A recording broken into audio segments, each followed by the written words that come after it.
15ویں صدی میں ہم جیسے لوگ جس مجلس میں ذکر رسول کر لیں، اگر وہ مجلس جنت کا باغ بن جاتی ہے تو ابو بکر، عمر، عثمان، علی، طلحہ، زبیر اور حضور کے صحابیوں کی ان محفلوں کا مقام کیا ہوگا جہاں صرف ذکر رسول نہیں ہوتا تھا، خود رسول بھی ہوتے تھے۔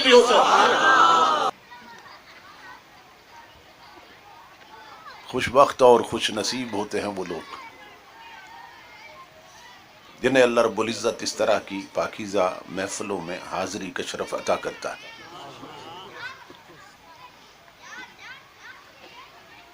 اس لیے کہ ان جلسوں میں خود آیا نہیں جاتا بلکہ بلایا جاتا ہے۔ ہم دیکھتے ہیں بہت سے لوگ بہت قریب سے نہیں آتے اور بہت سے بہت دور سے پہنچ جاتے ہیں۔ کئی امیر نہیں آتے مگر غریب آ جاتے ہیں، کئی بڑی عمر کے نہیں آتے مگر چھوٹی عمر کے بچے پہنچ جاتے ہیں۔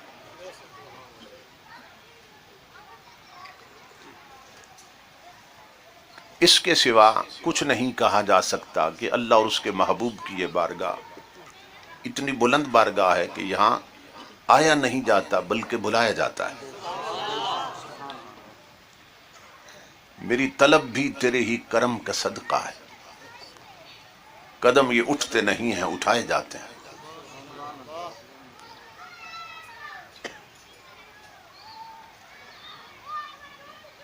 تو یہاں بلایا جاتا ہے، اور پھر یہ بھی اصول ہے جب بلایا جاتا ہے پھر نوازا بھی جاتا ہے۔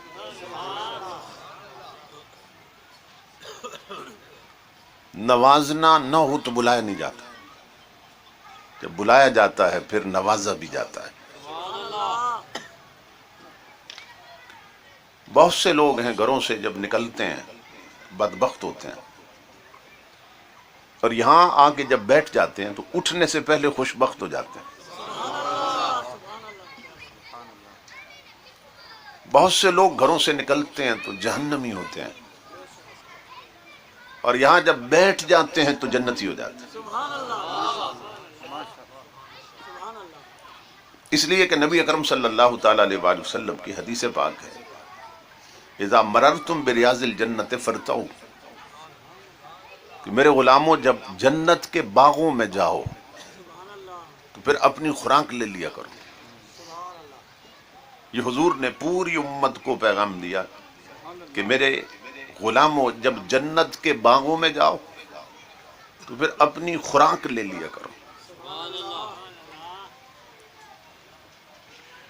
تو اصحاب رسول نے حیران ہو کے سوال کیا، یا رسول اللہ صلی اللہ علیہ وسلم، اس دنیا میں وہ جنت کے باغ کہاں پہ ہیں؟ اسی دنیا میں؟ تو امام الانبیاء نے فرمایا مجالس الذکر وفی روایت مجالس العلماء۔ امام الانبیاء نے فرمایا کہ جس مجلس میں علماء ہوتے ہیں، عالم ہوتے ہیں، اور جس مجلس میں اللہ اور اس کے محبوب کا ذکر ہوتا ہے، تو وہی مجلس جنت کا باغ ہوتی ہے۔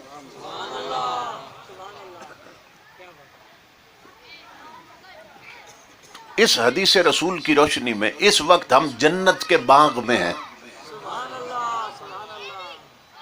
جتنا وقت یہاں گزرے گا نا، اس حدیث کی روشنی میں سمجھیں کہ وہ وقت جنت میں گزر رہا ہے۔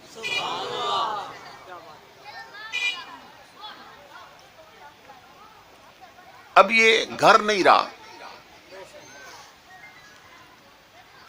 یہ اب گھر نہیں رہا، جنت کا باغ بن چکا ہے۔ بھائی کسی کو شک ہو سکتا ہے جنت ہونے میں؟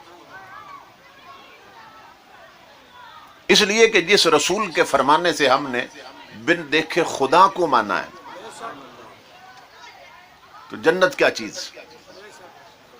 ان کے فرمانے سے جنت نہیں مانیں گے؟ اس وقت ہم جنت کے باغ میں ہیں۔ تو یہ جو لوگ جلسے کرواتے ہیں نا، یہ ہم پہ احسان کرتے ہیں کہ ہمیں بازاروں کی نحوستوں سے اٹھاتے ہیں، گھروں کی نحوستوں سے اٹھاتے ہیں، اور جنت میں بٹھا دیتے ہیں.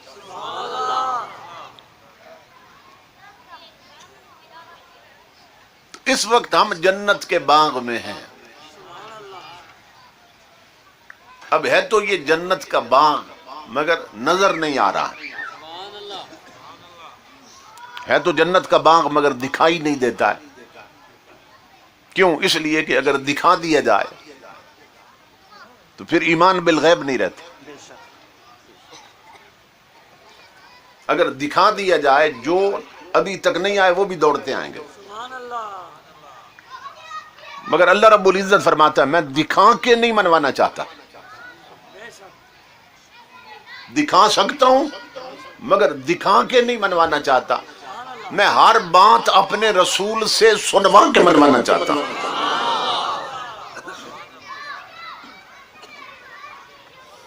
اگر دیکھ کے مانا تو وسیلہ آنکھیں بنے گی ماننے کا، اور اگر سن کے مانا تو وسیلہ حضور بنے گی. دکھا سکتا ہوں مگر نہیں دکھاتا ہوں. اس وقت ہم جنت کے باغ میں ہیں.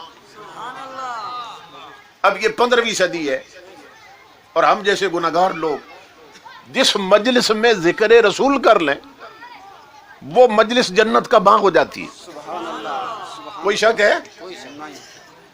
15ویں صدی میں ہم جیسے لوگ جس مجلس میں ذکر رسول کر لیں اگر وہ مجلس جنت کا باغ بن جاتی ہے تو ابو بکر عمر عثمان علی طلحہ زبیر اور حضور کے صحابیوں کی ان محفلوں کا مقام کیا ہوگا جہاں صرف ذکر رسول نہیں ہوتا تھا، خود رسول بھی ہوتے تھے.